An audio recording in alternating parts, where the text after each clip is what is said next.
Alex Rider episode 3. Last time we ended at this part. Prefer not to talk about it at all. Okay, and continue. And then the day of the funeral arrived and Alex found himself dressed in a dark jacket and cords, preparing to leave in a black car that had come from nowhere, surrounded by people he had never met.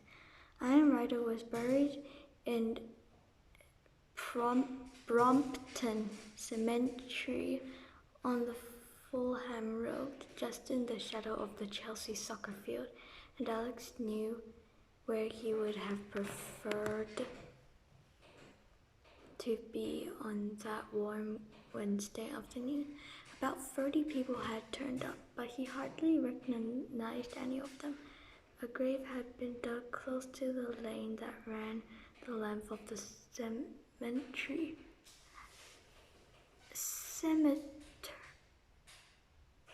And as the service began, a black Rolls Royce drew up. The black door opened and a man got out. Alex watched him as he walked forward and stopped. Alex shivered. There was something about the new arrival that made his skin crawl. And yet the man was ordinary to look at. Gray suit, gray hair, gray lips, and gray eyes. His face was expressionless.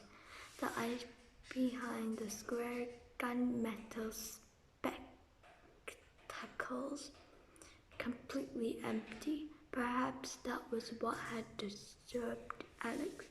Whoever this man was, he seemed to have less life than anyone in the cemetery, above or below ground.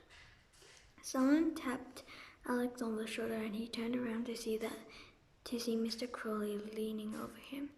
"That's Mr. Blunt, the personal manager," whispered. "He's the chairman of the bank." Alex's eyes traveled past Blunt and over to the Rolls-Royce. 2 more men had come with him, one of them driving. They were wearing identical suits, and although it wasn't a particularly bright day, sunglasses. Both of them were watching the funeral with the same grim faces. Alex looked from them to Blunt, and then to the other people who had come to the cemetery. Had they really known Iron Rider? Why had he never met any of them before?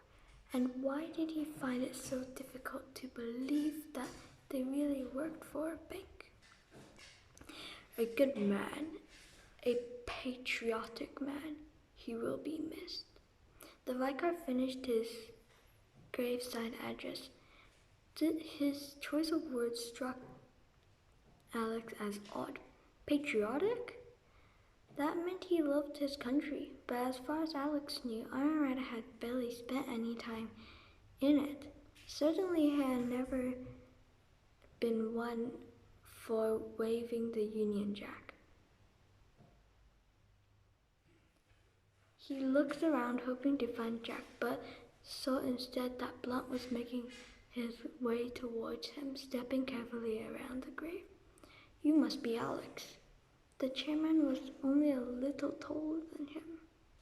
Up close, his skin was strangely unreal. It could have been made by plastic. "My name is Alan Blunt," he said. "Your uncle often spoke about you." "That's funny," Alex said. "He never mentioned you." The gray lips twitched briefly. "Will missed him. He was a good man." What was he good at? He never talked about his work. Suddenly Crowley was there. "Your uncle was overseas finance manager, Alex. He was responsible for our Fortune branches. You must have known that." "I know he traveled a lot," Alex said, "and I know he was very careful about things like seatbelts." "Well, sadly, he wasn't careful enough." Blunt's eyes, magnified by the thick lenses of his spectacles, lasered into his own, and for a moment Alex felt himself pinned down like an insect under a microscope. "I hope we'll meet again," Blunt went on. He tapped the side of his face with a single gray finger. "Yes." Then he turned and went back to his car. That was when it happened. As Blunt was getting into the Rolls-Royce, the driver had leaned down to open a back door, and his jacket fell open, revealing a stark white shirt underneath. There was a black shape lying against it, and that was what caught Alex's eye. The man was wearing a leather holster with an automatic pistol strapped inside. Realizing what had happened, the driver quickly straightened up and pulled the jacket across. Blunt had seen it too.